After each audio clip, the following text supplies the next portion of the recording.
Я очень хорошо зарабатываю. Финансовая ситуация. Ну, Лично. хотелось бы лучше.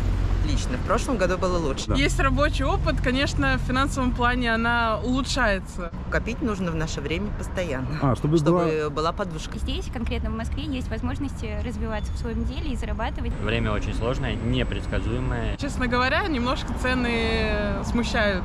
цены растут, да? Ну да, растут. Да даже путешествия по России стали намного финансово дороже. Аренда жилья – это очень сложно. Прям по моей профессии, да, с моим стажем 80 сейчас зарабатывать нормально. Tracę больше всего на лекарства. Cześć moi drodzy, dzisiaj jest piątek 28 czerwca. Widziałem, że przy wielu materiałach moich filmowych, gdzie pokazywałem ceny ze sklepów lub wynajmu mieszkania, wy często pisaliście z pytaniami o to, jakie są zarobki w Moskwie czy w Rosji. Oczywiście z jednej strony można znaleźć dane statystyczne, ale ja postanowiłem dzisiaj na ulicy zapytać przechodniów, przynajmniej postarać się zapytać o to, jakie są wydatki w Moskwie, na co głównie wydają, jak wygląda ich sytuacja finansowa, czy się zmieniła, polepszyła, pogorszyła, oraz także, jeżeli osoby przechodnie zgodzą się mi na to odpowiedzieć, jakie mają teraz zarobki. Zobaczymy, czy mi się uda dowiedzieć takich informacji. Здравствуйте. Вопрос первый. Как выглядит ваша финансовая ситуация? Что можете сказать и что вам удобно сказать? Добрый день. Моя финансовая ситуация выглядит очень интересно. Я очень хорошо зарабатываю. Вот. В целом не имею возможности откладывать и, наверное, не рекомендую никому это делать, потому что все-таки жизнь она одна. Вот. И мы живем в России. Время очень сложное, непредсказуемое. И, например, там ситуация с СВО, не СВО, если ты мужчина, ты можешь спокойно, например, в случае мобилизации там очутиться. Поэтому я не думаю, что много кто откладывает. Сомневаюсь, что это возможно, потому что с арендой жилья это очень сложно. Вот. А вы арендуете жилье или у вас Да, свое? я арендую жилье. И сколько это обходится? Это интересно, вот такие детали. Или у вас, или в общем на рынке? У меня обходится это в 50 тысяч, в среднем на рынке это и стоит 50 тысяч, где-то с краю Москвы. Вот. Это однушка, получается? Это однушка, да, 40 квадратов, вот, но как-то все живут. Вот. Не знаю, у кого не спросишь, все счастливы, все хорошо. А чем вы занимаетесь примерно? Я занимаюсь озеленением и производством кашпо, вот как раз у меня образец, да. У нас свое производство, мы дизайнеры и работаем над проектами, то есть торговые центры, офисы и так далее, озеленяем цветы. Вот, как-то так.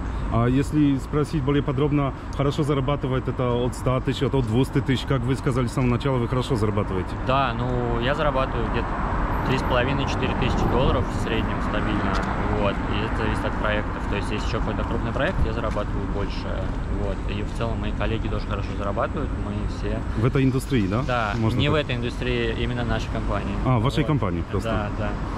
Вот, не жалуемся, но в среднем ситуация, мне кажется, сложная у всех с деньгами. Финансовая ситуация еще тоже интересная тема, если будут смотреть какие-то молодые ребята. Не рекомендую брать какие-то кредиты или долги, которые превышают зарплату больше, чем в 5 раз. Не надо. О, понял. Не надо, потому что работа тоже нестабильная. Не надо. Вот. Понял. Спасибо вам огромное. Tak, jestem po pierwszej rozmowie. Jak widzieliście, młody mężczyzna odpowiedział mi na wszystkie pytania i bardzo był gotowy ze mną porozmawiać. Sam jestem ciekaw, ile osób udzieli mi odpowiedzi. Na koniec także postaram się wam powiedzieć, do ilu osób podszedłem, ile w ogóle gotowe były ze mną rozmawiać, a ile podzieliły się takimi, można powiedzieć, szczegółami odnośnie swojej pensji i zarobków i sytuacji. Так, у меня вопрос такой про финансы, да? Какая у вас ситуация? Что бы вы вообще могли и хотели сказать на эту тему? Такой общий вопрос. В смысле финансовый план? Личную ситуацию, как меняется, вы работаете, не работаете, ваша ситуация улучшается, ухудшается. Да. Есть рабочий опыт, конечно, в финансовом плане она улучшается, потому что, ну, меньше ограничений, так скажем. Но, честно говоря, немножко цены смущают. Цены растут, да? Ну да, растут. И вы много тратите, а на что вы больше всего тратите? Да нет, не особо много трачу, просто не... Как сказать, считаю несправедливым, что они так растут, а финансы как бы так быстро не растут, как цены. Вот вы это заметили в последнее время?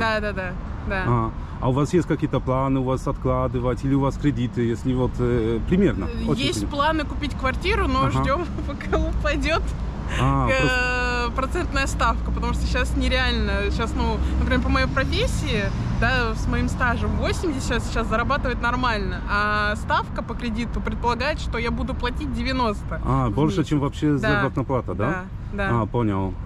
Так что, а раньше таких ставок не было? Нет, не было. Ага. У меня уже есть небольшая недвижимость, и, так скажем, вот если бы я ее покупала сейчас, я бы ее не потянула. Ага, хорошо. А ваша подруга, какая ситуация у нее? Да, у меня не настолько финансовая грамотность развита, как у моей подруги, но вообще я хотела сказать, что я ощущаю, что у меня вот здесь, конкретно в Москве, есть возможности развиваться в своем деле и зарабатывать. Вот. Это, конечно, не очень просто, но возможности есть. Вот. И трачу я больше всего на лекарства. На лекарства, да? Да, и, к сожалению, вот здесь, конечно, сложности возникают, потому что цены очень сильно выросли. И в том числе на лекарства, да? Да. И сложность в том, что сейчас многих препаратов просто не найти, которые приходится искать аналоги, они иногда оказываются дороже. Вот. Но в целом, знаете, мне кажется, главное позитивный настрой, вот, а возможно все. То есть. Да, кстати, если поднапрячься, то в принципе все ситуации можно будет преодолеть. Вот, как бы главное работать. Да, наверное. конечно, не сдаваться. Да. А вы сказали про медицину, сами немножко затронули эту тему. Как это вообще в России? Надо по собственным деньгам или по государственным люди лечатся? Примерно очень. Да, вообще, кстати, вот ситуация с государственными клиниками, она значительно улучшилась. Вот, и это не только мое мнение, это мнение моего окружения. У нас очень классные поликлиники сейчас строят, и в них действительно приятно ходить. Вот, но, правда, я сама чаще пользуюсь частными. Частными. А почему? Да. Из-за скорости или другие вопросы?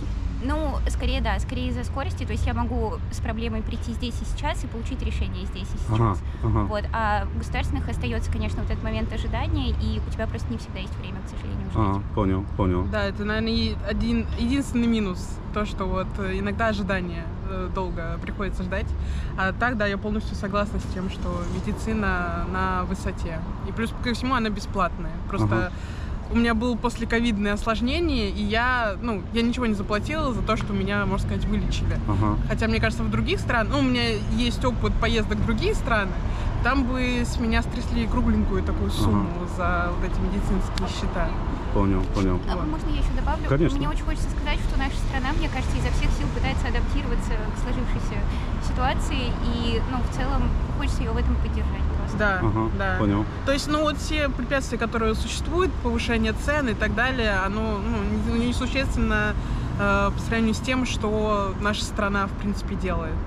Вот мы, наверное, звучим как ватники, какие-то такие пропутинские, но личное мнение. Да. Например, когда началась ситуация вот эта вся, мне мама сказала: вот, вы молодые, вы сейчас все поедете в Европу и так далее. А я сказала: почему ты так думаешь? Я никогда не планировала из России уезжать.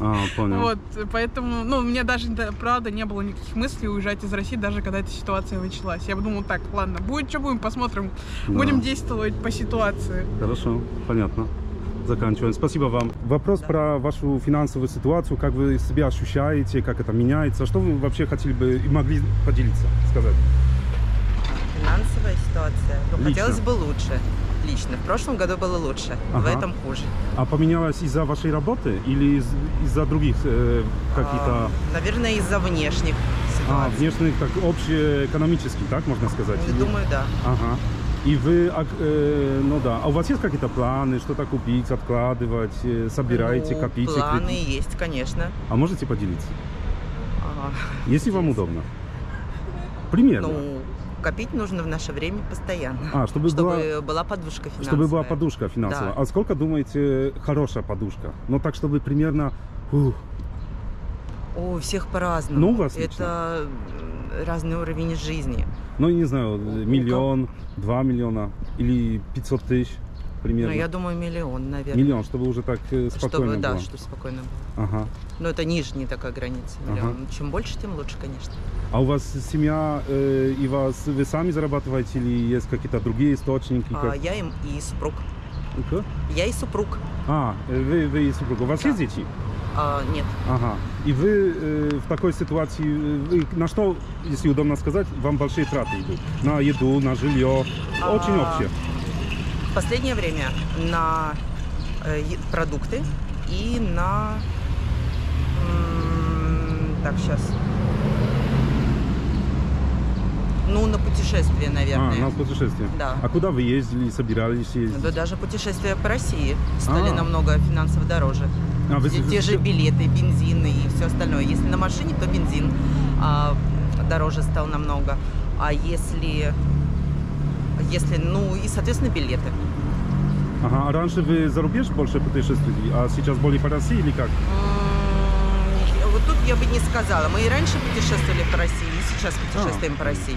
Просто раньше было намного дешевле. Ага. А вы сказали про еду. Вы просто гурман, вы любите какие-то деликатесы, или вы в рестораны ходите, Нет, или просто те продукты, которые... сумма, статистика, если смотреть на финансовую статистику ежемесячную, то сейчас на продукты тратится гораздо больше. Ага, понял. А вы сами готовите дома, или вы часто ходите куда-то покушать? Ой, вот тут у меня...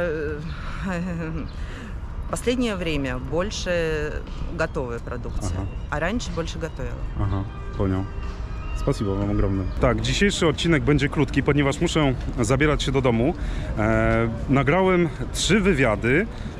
Na jednym wywiadzie 2 dziewczyny ze mną rozmawiały, czyli można powiedzieć, mamy informacje od 4 osób. Nie jest to dużo, może następnym razem uda się nagrać więcej. Mniej więcej 4-5 osób mi odmówiło, w tym 2 osoby w podeszłym wieku. Specjalnie chciałem zapytać właśnie trochę starsze osoby, żeby z różnych perspektyw uzyskać informacje. Niemniej na tym kończymy. Dziękuję Wam za uwagę i do usłyszenia.